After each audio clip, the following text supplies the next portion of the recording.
ইন্ডিয়ার টেস্ট দল যেখানে ঘোষণা হয়েছে সেখানে তো শ্রীলঙ্কার বিপক্ষে সেই টেস্ট দলে জসপ্রীত বুমরা নাই।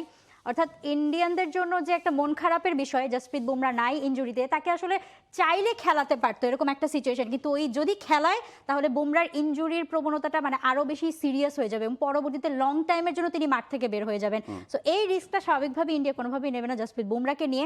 তাই তার রিপ্লেসমেন্ট হিসেবে আকিব নবী, জম্মু অ্যান্ড কাশ্মীরের দ্য গ্ল্যামার বয় আকিব নবীকে আমরা লাস্ট তাকে আসলে শুনেছিলাম যখন তিনি আইপিএলে দিল্লি ক্যাপিটালসের হয়ে দল পেয়েছিলেন, তখন তিনি শিরোনামে এসেছিলেন এবং তার স্টোরিটা তখনই অনেক বেশি লাইমলাইটে এসেছিল। এবার যখন আসলে ভারতীয় দলে ডাক পেলেন তখন তো আরও বেশি। এবং দেখেন, আমি কি ভুল বলেছি? গ্ল্যামার বয় কোন দিক দিয়ে আসলে গ্ল্যামার নাই। অ্যান্ড নট অনলি মানে উইথ হিজ লুকস, AKS অর্জন করলো গিনেস ওয়ার্ল্ড রেকর্ডস।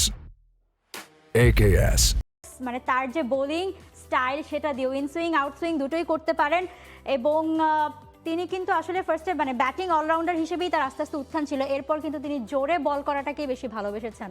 তো তারপরে তার আসলে পেসার হিসেবে এবং তার যে মানে ক্যারিয়ার স্ট্যাটটা আমরা এই পর্যন্ত দেখতে পাচ্ছি অ্যামেজিং।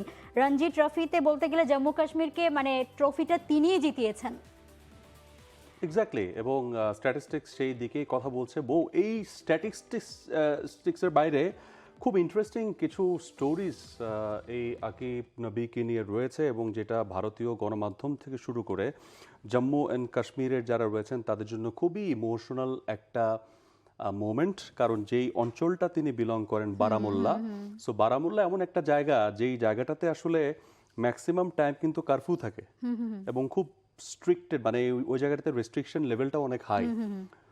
তার সাথে তার এক বন্ধু ছিল, মূলত তারা যেটা করতেন তারা হচ্ছে প্রথমে টেনিস বলে খেলতেন, টেনিস বল ক্রিকেটটাই তারা বেশি খেলতেন। তার বন্ধু তিনি যখন হচ্ছে জম্মু অ্যান্ড কাশ্মীরের যে ট্রায়ালগুলো হচ্ছিল সেখানে অ্যাটেন্ড করতেন, তার কাছ থেকে গল্প শুনতেন। একটা সময় তিনি নিজে গিয়েছিলেন, সেখান থেকে রিজেক্ট হয়েছেন, হতে হতে লাস্ট টাইম আন্ডার-19 যখন যে স্টেজটা, সেই সময় গিয়ে তিনি সিলেক্টেড হয়েছিলেন। বাবা চেয়েছিলেন বাবা তুমি ডাক্তার হও, তিনি আলটিমেটলি ডাক্তার হলেন না, তিনি ক্রিকেটার হয়ে গেলেন। বাট স্টুডেন্ট হিসেবে খুবই ভালো ছিলেন। অ্যাজ আ ডক্টর বা যে পরীক্ষাটা এন্ট্রেন্স এক্সাম যেটা দিয়েছিলেন সেখানে খুব ক্লোজ মার্কস তিনি পেয়েছিলেন। সো ভালো স্টুডেন্ট যখন ক্রিকেটে আসে তখন তার মাথাটাও তিনি সেখানে খেলাবেন, এবং খুব ভালো মতোই খেলিয়েছেন। আপনি যেমনটা স্ট্যাটিস্টিক্স বলছিলেন, তার আগের মৌসুমে আটটা ম্যাচ থেকে 44টা উইকেট, নট আ জোক। এই মৌসুমে এসে রঞ্জি ট্রফিতে তিনি 60টা উইকেট নিয়েছেন, যেটা জম্মু অ্যান্ড কাশ্মীরের জন্য হাইয়েস্ট। এবং আপনি যদি রঞ্জি ট্রফির ইতিহাস চিন্তা করেন তাহলে পেসার হিসেবে সেটা থার্ড। এবং জম্মু অ্যান্ড কাশ্মীরকে for the first time Ranji trophy জেতানো, এটা অন্য রকম একটা ব্যাপার। তার 10 উইকেট হলো আছে ম্যাচে, মানে 7 উইকেট তো নিয়েছেন ইনিংসে এবং 10 উইকেট হলও রয়েছে।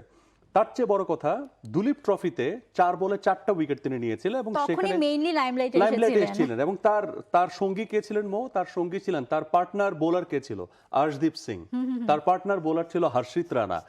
তো ইন্ডিয়া টাইমসকে তিনি একটা ইন্টারভিউ দিয়েছেন, সেখানে তিনি বলছিলেন ওই দুজনের কথা, স্পেশালি আর্শদীপ তাকে বলছিলেন যে পাজি খুব ভালো হচ্ছে, তুমি এভাবে আসলে করে যাও। তারা তাদের ল্যাঙ্গুয়েজে বলেছে, আমি বাংলায় বললাম। সো ওই ইন্সপিরেশনটা তিনি সেখান থেকে পেয়েছেন। আজিঙ্কা রাহানের মতো ব্যাটারকে তিনি রঞ্জি ট্রফিতে আউট করেছেন। মানে 6-7 বারের বেশি আইপিএল থেকে ডাক পেয়েছেন, কিন্তু সেখানে খেলা হয়নি। বাট তিনি মুখিয়ে আছেন আইপিএল খেলার জন্য।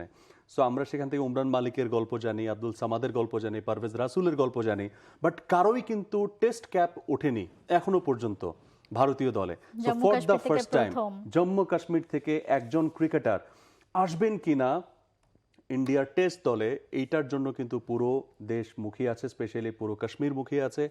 এবং তিনি হবেন প্রথম ক্রিকেটার রিপ্রেজেন্ট করার জন্য। অ্যান্ড রিমেম্বার, ইরফান পাঠানকে আপনি ভুলে গেলে হবে না। ইরফান পাঠান ওয়াজ দ্য মেন্টর। তিনি যখন জম্মু অ্যান্ড কাশ্মীরের হয়ে যখন প্রথম রঞ্জি ট্রফিটাতে তার ডেবু হলো, ওই সময়টাতে ইরফান পাঠান ওয়াজ দ্য ম্যান, যিনি আসার পর জম্মু কাশ্মীরকে বলে আসছিল যে এই ছেলেটার পিছনে আপনারা ইনভেস্ট করেন। So he is the man. আর এই ছেলেকে নিয়ে যদি আপনি স্টাডি করেন, আপনার চোখ দিয়ে পানি চলে আসবে। 500 রুপির একটা জুতা পরতেন, আর স্পাইকলা জুতা একটা ফ্রেন্ডের কাছ থেকে ধার নিয়েছিলেন। ধার নিয়ে সেটা ধার করা জুতা দিয়ে শুরু হয়েছিল।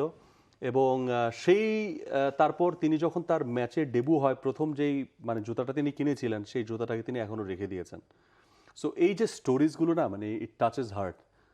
এইগুলো অনেক, মানে এই যে চড়াই উতরাইয়ের পর একটা মানুষ এই জায়গাতে এসছে, অনেকেই আমরা মনে করি যে একটা বোলারকে দেখে আলোচনা সমালোচনা করে দেওয়া সহজ, বাট তিনি কোত্থেকে কোথায় আসলেন?